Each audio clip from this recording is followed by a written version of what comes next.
Aduh, nggak enak hati gue sampai diri siapin air minum. Kalau enggak kering. Ya, Kalau udah ngocek kan tahu sendiri. Ini Pak Devi asli Atambua ya? Yes, betul. Atambua bukannya Gersang ya? Bukan Gersang lagi. Nah, Hujan hanya Desember, Januari doang. Setahun cuma 2 bulan itu doang.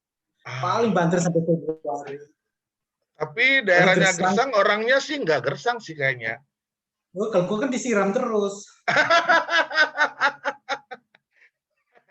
Bener juga ya.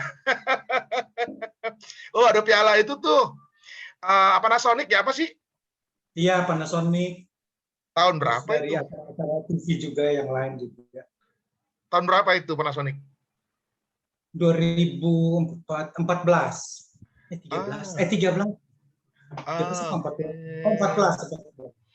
Nominasi terus tiap tahun. Iya, lo emang spesialis nominasi, ya kan? Oke, nih, lo bacain di sini. Lo yang buka aja. Gue nggak mau baca. Enggak, ini baca ininya aja, nggak apa-apa. Oke, kategori presenter berita dan talk show berita yang terfavorit di Panasonic Global Awards ke-17 tahun ini adalah, ini barang bukti ya, ini barang bukti. Jeremy Teti. Aduh. Emang terakhir CTV kapan? 2013 Juni. Oh, setelah CTV baru dapat Panasonic. Kok aneh? Udah resign. Udah resign baru dapat. Kalau nggak resign nggak dapat. 5 kali. Syaratnya harus resign kali ya? Betul, harus resign. Standarnya begitu. Bisa aja. Lihat rumahnya di berapa tabloid, rumahnya lucu deh. Ya aku desain sendiri. Ya, tapi katanya horor ya, bener nggak sih? Aduh, lebih horor kehidupan gue kali daripada rumah gue. Penuh misteri. Gue kan turunan nyipelet. Itu ngomong yang katanya rumah lu horor bener? Ya kata orang sih, kalau gue sih udah 24 tahun, mau 25 tahun tinggal di sini. Ya memang sih ada sih gangguan-gangguan, tapi kan gue anggap biasa lah. Gue udah biasa gitu. Grepe lo. Oh, mau diteruskan, gue bilang gitu. Kuntilanak apa gitu kan? Menurut paranormal yang kesini mereka lebih tahu sih. Ada 14 apa? Tapi lu pernah lihat? Enggak, gue nggak bisa lihat. Tapi gue merasakan, yes, itu ada. Merasakan maksudnya di apa? Lu dicolek-colek? Merasakan getaran-getaran asmara gitu. Asik. Awas lo bener-bener. Enggak, soalnya kalau di lantai 2 menuju lantai 3 itu ada tangga besi. Jadi ada orang suka naik turun sendiri, bunyi-bunyi sopo. Bunyi orang melangkah gitu? Melangkah. Naik turun tangga itu ada. Apalagi tangga yang lantai 1 menuju lantai 2 nih. Kalau mau naik kan mesti permisi kalau orang luar. Serem ya kalau ke rumah lu ya. Daripada dulu jatuh, Raffi Ahmadnya tumbang di situ, Uya Kuya juga tumbang, Iis Dahlia, banyak Ertong tumbang sini. Kita Mirzani cantik, lu datang sini, lu kalau gak kena kecekek lu lihat aja. Ini bener ya, Babes, di rumah nggak bohong. Kamu merasa merinding ya? Iya, sumpah tuh goyang semua, padahal angin tuh nggak ada. Kipas juga paling nggak mungkin sampai bisa goyangin lampu. Tapi Bismillah ya, coba mau ke atas dong. Aman, mau ke atas? Mau ke atas ya. Oke deh. Oke. Pusing banget, kenapa ya? Serius. Serius loh. Enggak, soalnya bukan dia sendiri, berapa orang juga kayak gitu. Saya kalau masuk sini mereka pada pusing. Roy Kiyoshi juga datang sini sebentar doang. Aduh. Gimana? Mau diterusin? Nggak ada rencana mau panggil orang pintar buat ngusir? Enggak apa-apa kok. Kalau gue disakitin, gue dijahatin, nggak apa-apa. Mungkin iya, tapi selama ini enggak, aman-aman aja. Selagi lu digrepeng, grepek Bali aja ya? Iya, emang kalau digrepek terus kan. Permanen? Gimana? Permanen dong. Wih, hari gini ngapain pakai stiker, emang gue alay.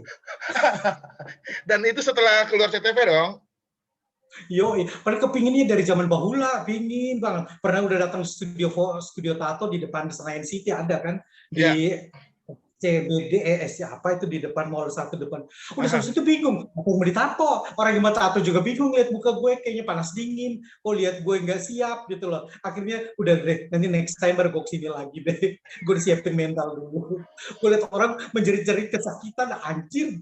Ternyata benar demam 2 hari gue ditato di Bali. Kalau orang Demam 2 hari. Gue bingung, gue di hotel. dan cuma di sini doang. Ada area lain. Pingin sih yang lainnya area-area sensitif gitu. Tapi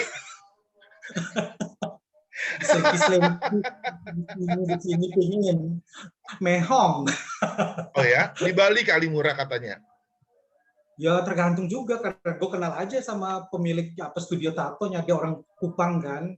Terus artis tatonya jebolan lulusan dari Eropa, dari Australia, menang-menang kompetisi di sana. Terus peres-peres dikit lah ya ke orang tatonya ya, tukang tatonya. Kalau enggak kayak gini harga sepeda motor 1. Sama gue colek-colek aja. Lu jangan festival malam sama gue, benar trending topik. Lu bersyukur kan karya lu. Kalau masih muda pengen tatoan sebenarnya. Iya, ini udah tua baru sadar kan masih muda belum punya duit. Ya kalau lu mah masih enak bang, orang masih berkeliaran di semua layar TV. Kita mulai ya bro ya. Oke, siap.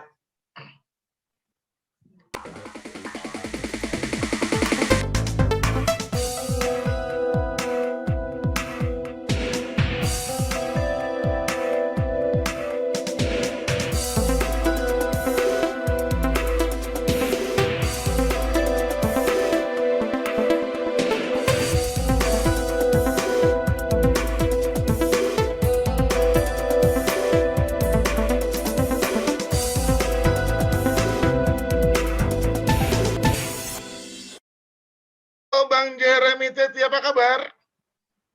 Hai Bang Henry, apa kabar? Kabarku pasti baik-baik saja dan aku sehat dong. Imunitas gue tinggi, lihat dong. Ayo mau vaksin sekali.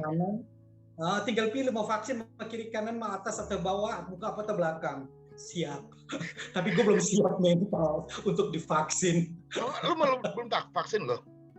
Takut, gue kan ada komorbidnya, jadi pikir-pikir dulu, gue takut pengentalan darah, ngeri, gue tumbang, ya serem lah. Terus ntar lu nggak aman lo? Enggak, gue mah aman, gue kan kemana-mana pakai cadar. Pakai hijab, pakai cadar, seru kali ya lu ya. Tutup semua, proteksi, pakai plastik, tutup semua, ayo. nih bro, sebelum kita ngobrol panjang, gue pengen ada request satu nih. Pengen lu opening channel gue dong. Ketemu lagi Jeremy Teti di Henry NU, channelnya bla bla bla. Oke, go. Henry NU channel ya. Yoi. Oke. Hai. Hai guys, dimanapun Anda, saya Jeremy Teti. Kali ini jadi tamu di channelnya Henry NU channel YouTube. Yang pastinya kita akan kupas Bang Henry semuanya sampai dia botak semuanya. Oke, saya Jeremy Teti. Kita mulai berita pertama. Malah gue jadi bintang tamu di sini. Tato permanen. Permanen dong. Wih, hari gini ngapain pakai stiker? Emang gue alay. Cuma di sini doang. Ada area lain. Pingin sih yang lainnya area-area sensitif gitu. Tapi berapa tabloid rumahnya lucu deh. Ya aku desain sendiri. Ya tapi katanya horor ya, bener gak sih? Aduh, lebih horor kehidupan gue kali daripada rumah gue. Penuh misteri. Ngomong-ngobrol tentang lu di dunia persilatan seperti ini, cerita dong awalnya lu di karir ini. Aku terjun ke dunia broadcast ini sejak tahun 94. Jadi aku dulu ambil pendidikan di Jogja, aku kuliah broadcast. Nah, setelah pendidikan S1 saya juga sosial politik juga selesai, pendidikan broadcast juga selesai, dan aku rajin audisi. Aku kan banci audisi ya, audisi apa aja di Yogyakarta, lomba model, lomba ini, lomba itu sampai terakhir aku ikut lomba Dimas dan Diajeng seperti Abang None Jakarta. Oke. Nah, gue satu-satunya orang dari luar Jawa yang bisa lolos ke babak sampai grand final. Dan akhirnya diketawain orang jadi peserta paling favorit, paling unik, paling gila, paling nekat. Dan jurinya adalah Kanjeng Ratu Hemas dan MH Ainun Najib. Betul-betul waktu itu. Nah, dari situ kan gue masuk, itu pertama kali gue masuk media, zaman masih kuliah, tahun 92. Di Yogyakarta. Muncul di media dong, foto color, gue pakai ini, pakai Nggak kebayaan dong, nggak kebayaan dong. Sebenarnya pinginnya itu sih, tapi kan nggak boleh. Oke, next, Terus dari situ muncul pertama di media-media di koran Jogja, KR dan Bernas. Foto gue terpampang nyata, cetar tahun 92. Inilah peserta favorit pilihan jurnalis Yogyakarta. Nah, itulah membuat gue mulai bangga, percaya diri. Dari situ gue ngelamar ke semua stasiun televisi dan ditolak semua. Enggak, gue masih kampung banget, belum tahu perawatan, belum kenal dokter. Oke. Gue dari Yogyakarta tuh, kalau gue kerja juga di Jogja dulu. Jadi sebelum kuliah selesai, gue kerja di pabrik. Gue dulu buruh pabrik. Oh, buruh pabrik pernah ya? 1 tahun aku kerja di perusahaan Valkata Board. Valkata Board itu adalah kayu pinus, sengon putih, itu diolah jadi lembaran-lembaran kecil-kecil, kemudian nanti diolah lagi diekspor ke Jepang. Kalau di Jepang, kalau kita naik kereta Shinkansen, kereta cepat itu, nanti nasi kotaknya itu kita makan, itu produk buatan dari Jogja, dan aku yang ekspor ke Jogja, ke Jepang, ke berbagai destinasi di Jepang. Dan pernah aku alami itu.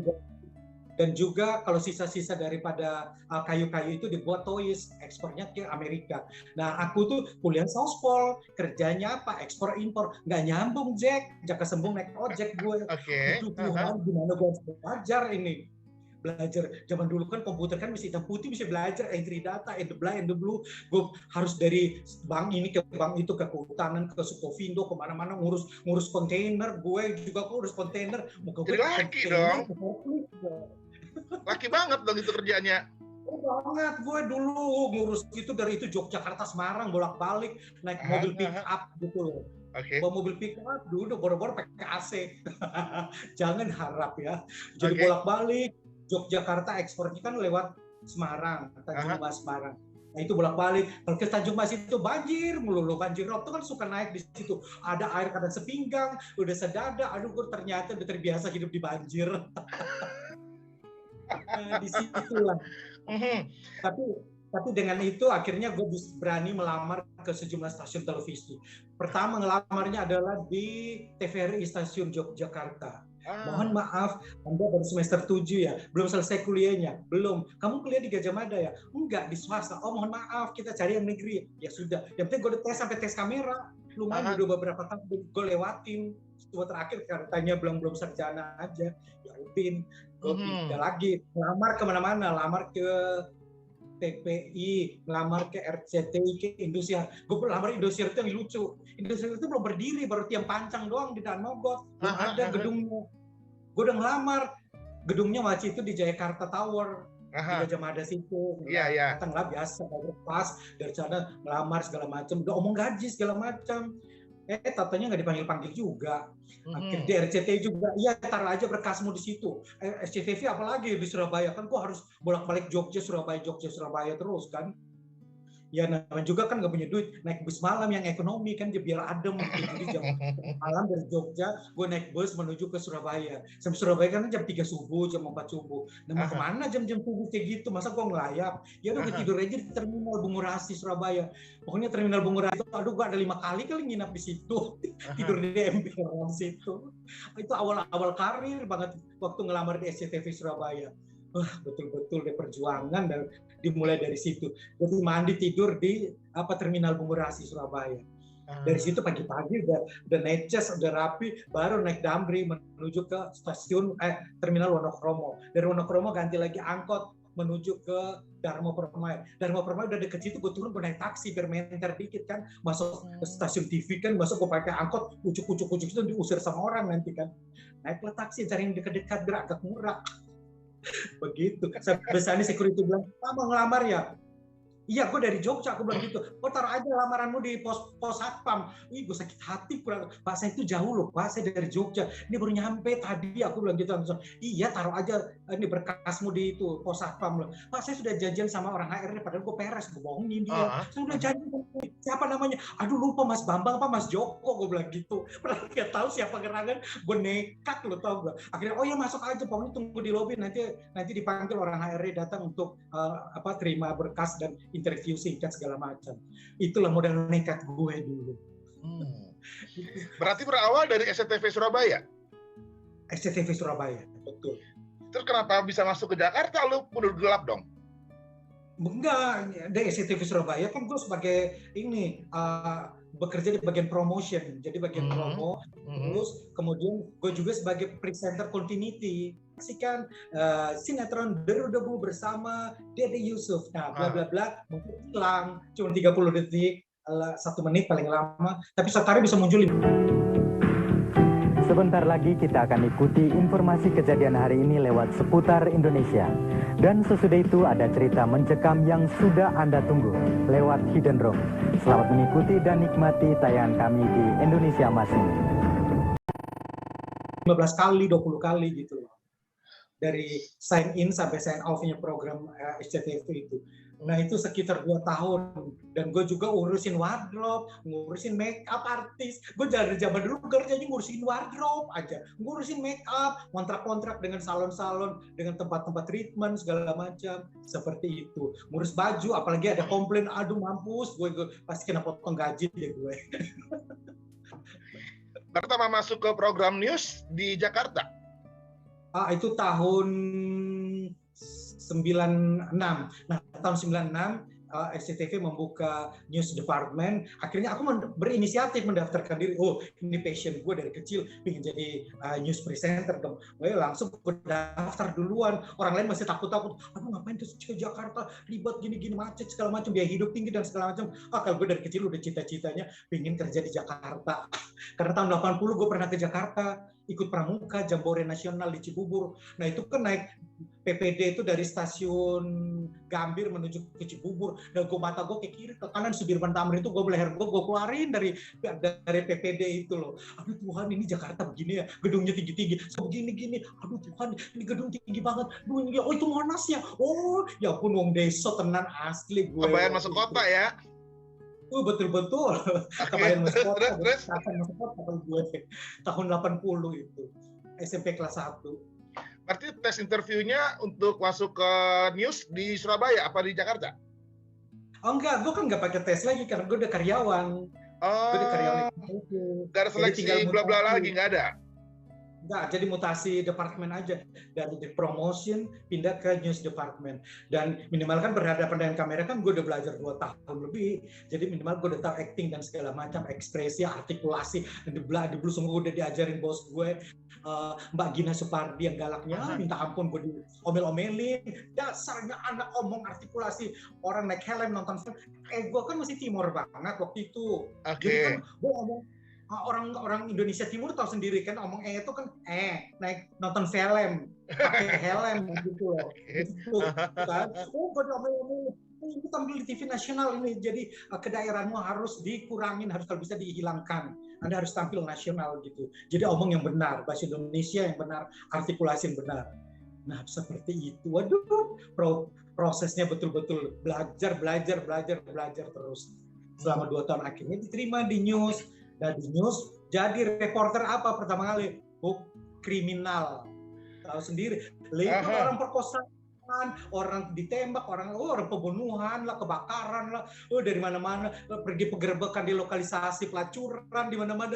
Gue semangat sampai di Malvinas. Kamu belum pernah dong masuk Malvinas, lokalisasi pelacuran yang ada di Bekasi, Cibitung apa sana tuh. Zaman bahula gue udah masuk sampai sana, lumpurnya aja selutut. Pergi penggerbekan itu. Oke. Gue berharap berdapat orang yang lagi gini-gini gitu. Gue berharap gitu loh. Oke. Aku mudah-mudahan dapat ya. Gue pilih malah kan nonton live show dong kayak gini.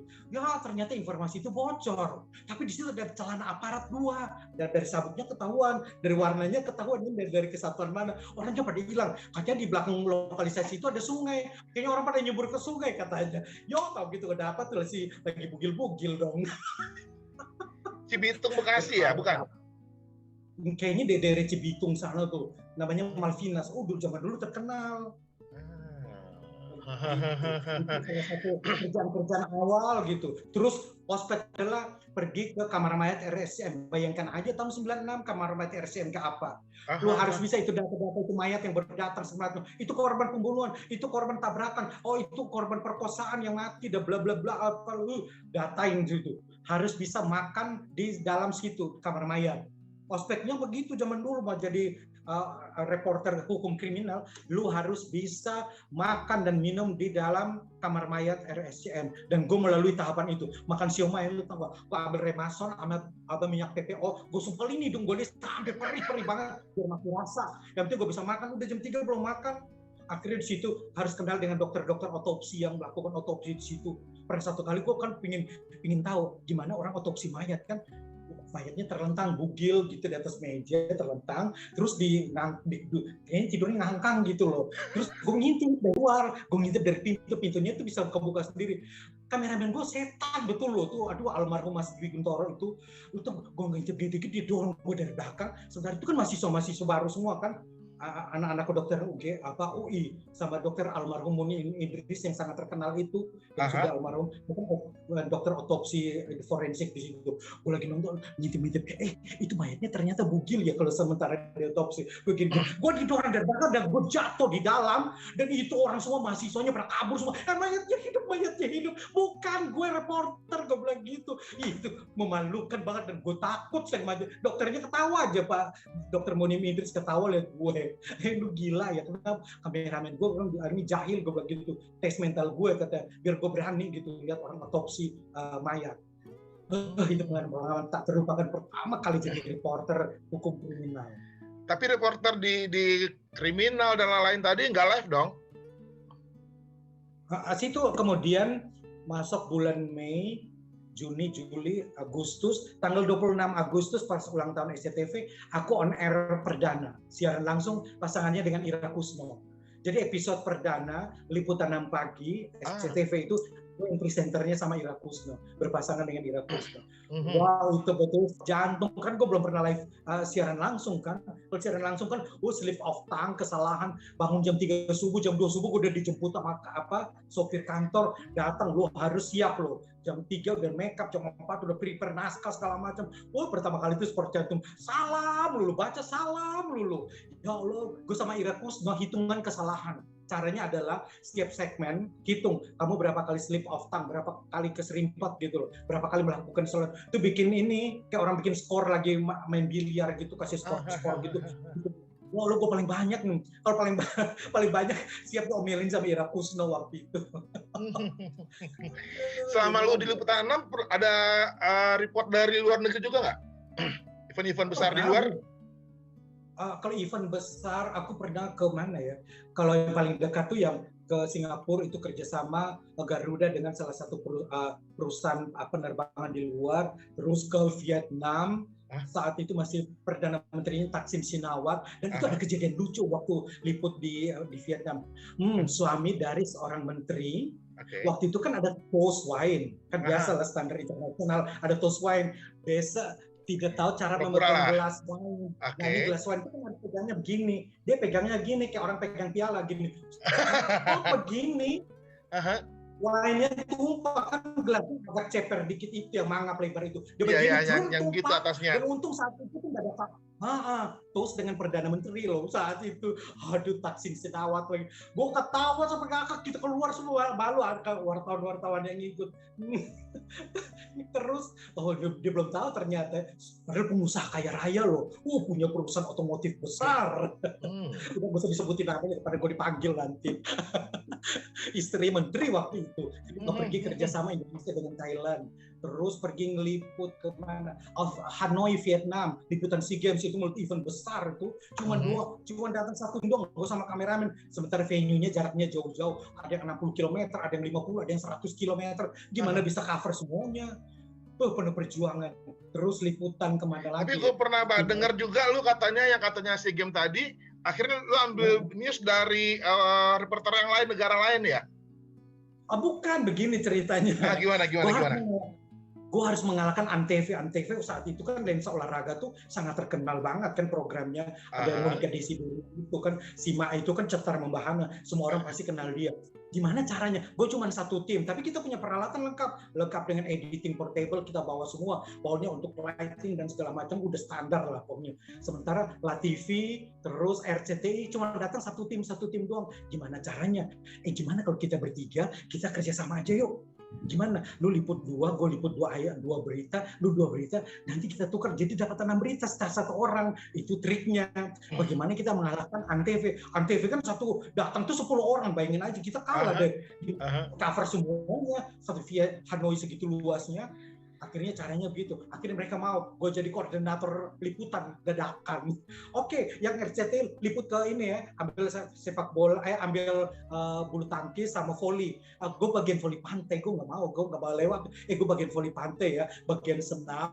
Pokoknya gue milih-milih, pokoknya cakep-cakep yang dayung, yang pantai kan baju renang mereka kan? Iya iyalah.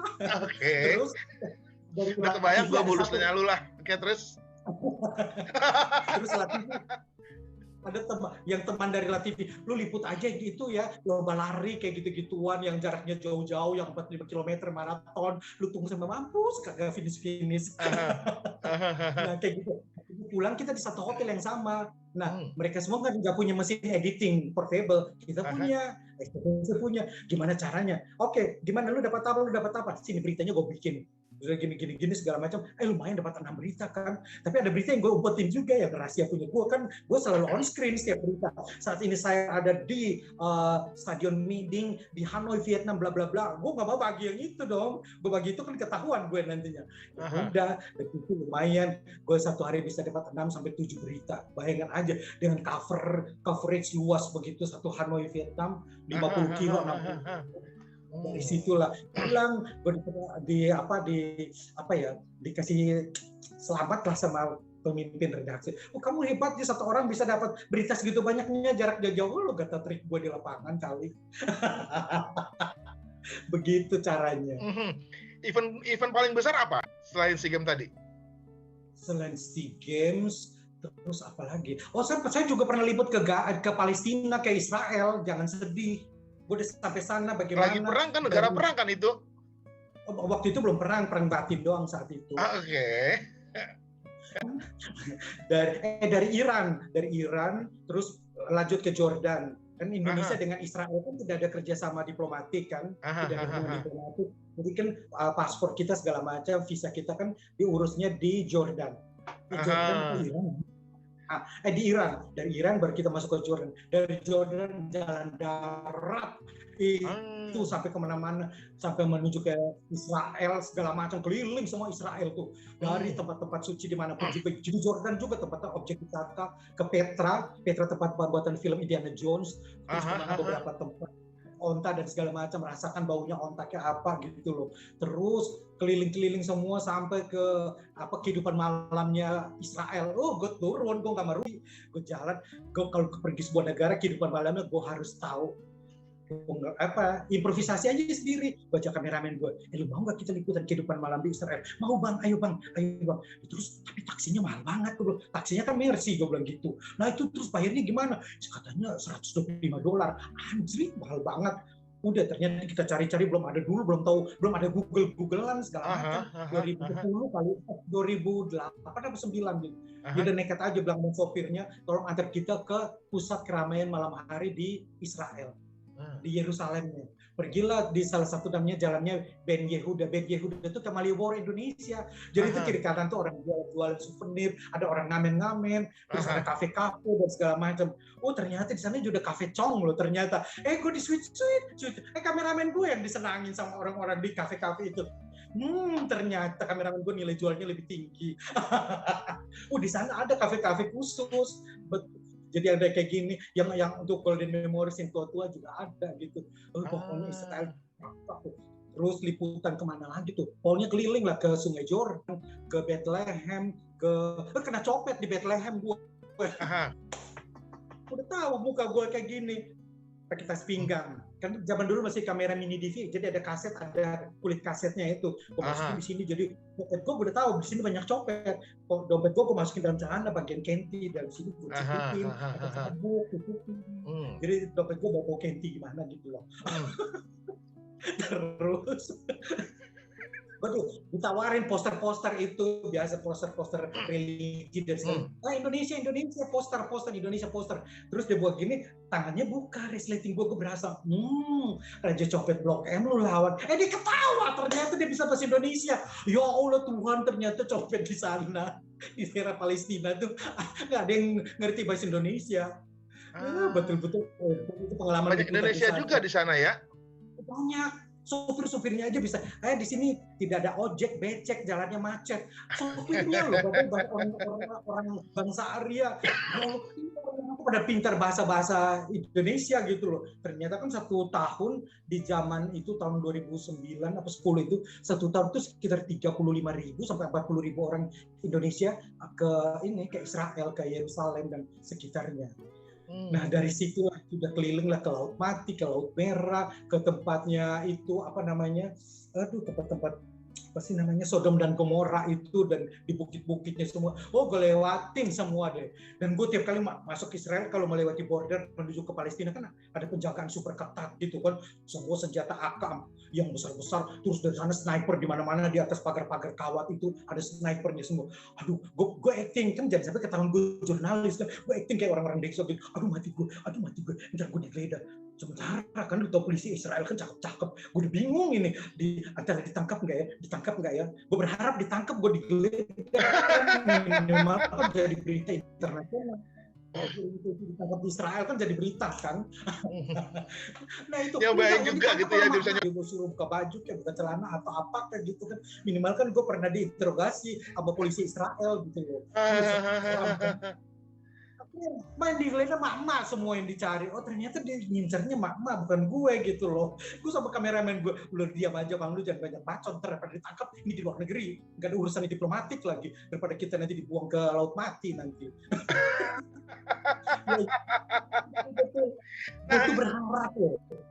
Orang jurnalis mungkin, orang lagi liputan berharap cari aman-aman. Kalau gue cari challenge gitu loh, biar jadi sesuatu gitu berita gue, jadi berbeda dengan orang lain gitu. Nah itu pengalaman banget tuh, liputan ke Israel tuh, ke Bethlehem, kemana lagi tuh, Nazaret, pokoknya keliling semua sampai masuk ke terusan Suez, yang masuk bawah tanah, bawah laut itu, yang situ tembus ke Egypt tuh apa sih namanya, Mesir, sampai ke Mesir juga, liputan di sekitar Alexandria situ, itu kan udah masuk Afrika kan itu, udah beda ini apa benua kan, sampai sana terus bilang ayo bang kita malam ini kita harus gunung. Ngapain gue lihat gunung, malah dinginnya minta ampun, gue aja nggak mandi 2 hari, dinginnya minta ampun, menggigil, udah suhunya dinginnya super betul, kayaknya udah dekat 0 derajat lah, sekitar 2-3 derajat, dinginnya minta ampun. Kolam renang aja gue pengen berenang, aduh masuk ke air es, gak jadi, dia mengkerut gue di dalam situ. Akhirnya udah bang, gimana mau nggak kita naik ini Gunung Sinai, terus mindset, kalau naik ke atas kalau ada Nabi Musa, gue mau, gue bilang gitu. Kalau sampai atas nggak ada, nggak ketemu onta dong, ngapain, gue bilang gitu. Daripada gue jatuh di jurang-jurang kan serem, kiri kanannya jurang-jurangnya, apalagi naiknya tengah malam, pulangnya pagi. Nah itu pengalaman liputan di luar negeri itu seram kayak gitu. Untuk yang pengalaman di lokal, yang punya seru di mana? Cerita seru di mana? Kalau liputan dalam negeri, gue banyak lah. Yang paling pertama kali itu liputan apa yang paling besar itu peristiwa 98 ya, kerusuhan Mei. Kerusuhan Mei. Kerusuhan Mei itu gue ikutin dari awal, orang mahasiswa demo di Senayan selama 1 bulan. Gue ikutin tiap hari sampai pembakaran mal-mal, kerusuhan di mana-mana. Gue tuh pernah monitor, ditugaskan pas kerusuhan pecah, gue ditugasin, oke, Jeremy Tete kamu tugasnya pergi ke Sleepy Jaya, Mall Sleepy Jaya, atau situ, dan seberang tuh flyover sebelahnya ada gedung BCA. Lu monitor itu 2 tempat ya. Di BCA sana udah ditimpukin masa dari atas flyover, udah ditimpuk-timpukin, kacanya udah mulai pecah. Yang penting gue dapat gambar bagus di situ. Pindah lagi ke ini Sleepy Jaya. Bang, cepat, Sleepy Jaya udah diserbu masa. Kenapa? Itu Dunkin Donut apa McDonald apa segala macam udah diserbu orang. Itu burgernya itu tumpah-tumpah di mana-mana. Donat udah jatuh-jatuh di mana-mana. Itu pojok busana di paling hook itu paket-paket udah diserbu mak-mak gitu loh. Gue bilang harus dapat gambar bagus. Udah kita bolak-balik aja dari flyover bolak-balik gue. Lari sini, pokoknya harus dapat gambar yang bagus. And then di situ mulai bakar-bakaran.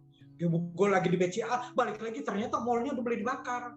Zaman itu tahun 90. Gimana caranya? Gue lihat, banyak orang di bawah, anak kecil banyak yang masuk kan.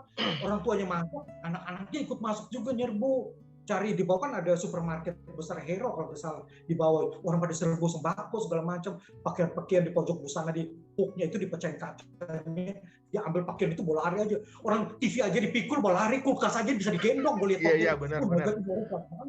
Akhirnya nyangkut di pinggir kali di dekat Sleepy situ, kan kos-kosan gue dekat situ juga. Ada kulkas nggak bisa masuk karena tempat kos-kosan gue jalannya sempit, pas 1 orang doang kan. Ada kulkas nyangkut di situ, ada TV, bungkusan Dunkin Donut, McDonald segala macam, banyak banget bertebaran. Orang tahlilan di mana-mana. Bang, banyak banget sih orang tahlilan. Gue pulang malam kan, bang, banyak yang mati. Ternyata waktu gue datang tuh udah puluhan. Ternyata lebih dari 80 orang waktu itu yang tewas terpanggang di dalam Mall Sleepy Jaya. Dan lu ngeliat banget berarti ya? Banget. Dan itu gue lanjut lagi.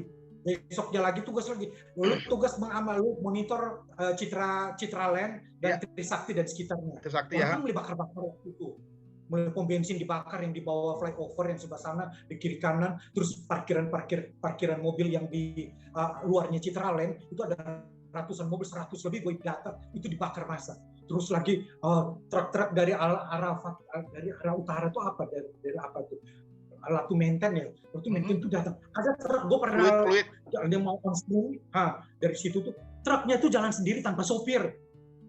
Kok bisa? Di situ jadi masa ini ambil itu rampas truk-truk yang di dalam showroom tuh dibawa keluar, diarahin. Jadi dia mau tabrakin ini polisi-polisi yang lagi jaga di sekitar kita. Nah, gue berdiri dekat lampu merah. Untuk dia nyangkut di lampu merah itu truk. Nggak ada sopir, truk jalan sendiri. Itu gue saksi mata, gue lihat sendiri. Gimana peluru udah terbang, mending kita cari aman. Gue tiarap aja sama kameramen. Kita tiarap aja di got di depan antara Citra dan Trisakti. Itu kan ada kali kecil itu kan. Masuk di situ, ngumpetin di situ. Udah kamera moncong kamera aja ngambil gambar ya. Lu jangan naikin kepala daripada kita mati bodoh. Baru kerja 2 tahun udah mati rugi, gue bilang gitu. Ya udah, akhirnya menyelamatkan diri dari situ. Kita arah menuju ke Latu Menten sana, arah berpencar. Gue tembus ke Daan Mogot sana, gue pegang modal mic doang kan, ada mic SCTV bisa menyelamatkan gue. Kalau takut nanti ada kerusuhan, dikira gue orang dari mana. Kan gue bisa kameramen, gue ambil gambar deh. Nanti posko terakhir kita balik lagi ke lobby Hotel Citra Land ya, Hotel Ciputra di situ. Balik lagi di situ. Sopir kemana, kameramen kemana, reporternya kemana. Perjuangan luar biasa untuk mendapatkan gambar-gambar eksklusif saat itu. Itu pengalaman. Sayang banget ya CTV nih, lu nggak ada CTV lagi ya? Ya gimana ya, kan kita harus ada regenerasi dong. Masa gua harus sampai kakek-kakek, gua jadi reporter terus, jadi presenter terus. Regenerasi dong, kita berikan kepada anak-anak milenial sekarang, mereka bisa nggak seperti kita dulu. Tantangannya udah beda sih, zaman dulu dengan sekarang. Bro, kalau boleh tahu DCTV sistemnya kontrak per tahun apa gimana sih dulu? Enggak, gue karyawan. Jadi 3 bulan pertama aja waktu gue di Surabaya, gue kontrak dulu. Gajinya berapa? 3M? 300.000. Serius. Oh ya? Lu gaji. Daripada gue kerja di pabrik dulu gaji 100.000 yang di Jogja. Gue kerja di Surabaya tahun 94 dapat gaji 300. Terus setelah diangkat jadi karyawan jadi 350.000. Alhamdulillah naik 50.000 ya. Bisa hidup, bisa bayar kos-kosan, bayar angkot, bolak-balik kerja. Seperti itu. Dan setelah di Liputan 6 sistem kontrak? Enggak? Enggak, karyawan, dan itu sudah jadi karyawan terus, selamanya jadi karyawan. Begitu. Berarti liputan 6 berapa lama lu? Kalau kalau di SCTV itu 19 tahun, hampir 20 tahun lah. Terus kalau di SCTV-nya sendiri sekitar 17 tahun. Di liputan 6, aku 17 tahun lebih. Jadi bangkotan gue. Jadi angkatan pertama itu gue, Kusno, Arif Suditomo, Deti Supandi, Brigita Priscilla. Mereka semua udah keluar, tinggal gue sendiri jadi kuncian, jaga pintu, pegang kunci. Semua orang udah resign, gue sendiri yang belum resign gitu loh. Ya bilang kita kan menunggu momen kan dalam hidup, dalam karir dan segala, menunggu momen yang tepat baru check out. Begitu. Pernah jadi produser juga lo ya? Produser news. Pernah jadi produser news juga? Aku produser liputan, produser program berita kriminal booster juga pernah, program liputan 6 siang juga, terus liputan 6 malam, paling lama di liputan 6 malam.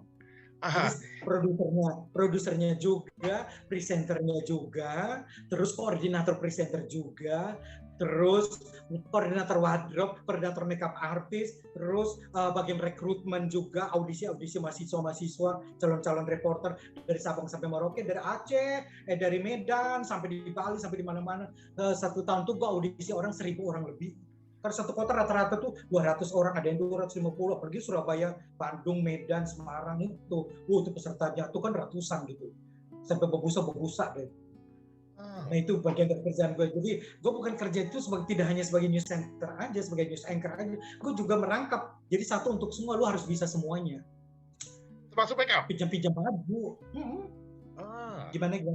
Make up juga ikut termasuk sendiri? Ada tim make up atau lo sendiri? Ada makeup, tapi kan aku dari waktu pendidikan dulu aku udah belajar bagaimana harus bisa make up dalam kondisi darurat, dalam kondisi apapun juga lu harus bisa touch up sendiri. Kalau laki kan nggak simple kan, nggak ribet, gua kan nggak perlu ngeblus sana ngeblus ini, dan orang touch up jadi.